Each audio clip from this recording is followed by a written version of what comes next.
Le psaume 154. Le psaume 154 a été retrouvé à Qumran mais ne figurait pas dans le texte de la Septante ni dans le texte massorétique mais ont été conservés par les églises syriennes. Le psaume 154, à la colonne 28. 1 à 16, est le deuxième psaume de la collection des psaumes syriaques non canoniques. Le début et la fin de cette louange de la sagesse et de cette exhortation à entrer en tant que partisans manquaient, ils sont complétés dans cette traduction à l'aide du texte syriaque. Psaume 154 exhortation à entrer en tant que partisans et éloge de la sagesse divine. À haute voix glorifiez le Créateur, quand toute l'assemblée se trouve réunie, proclamez sa gloire. Dans la multitude des justes, glorifiez son nom, et rappelez sa grandeur aux fidèles.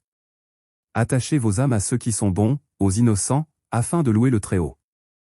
Rassemblez-vous pour proclamer sa victoire, et ne tardez pas à vanter sa puissance. Sa gloire aux esprits simples.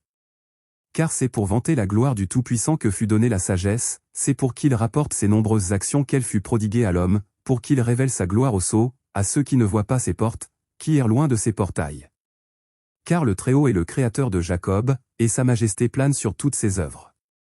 Assurément, celui qui glorifie le Très-Haut trouve grâce auprès de lui comme s'il offrait un sacrifice, comme s'il offrait des boucs et des veaux, comme s'il engraissait l'autel de myriades d'holocaustes, odeur agréable aux mains des justes. Depuis les portes des justes, la sagesse fait entendre sa voix, depuis la pieuse assemblée, son chant.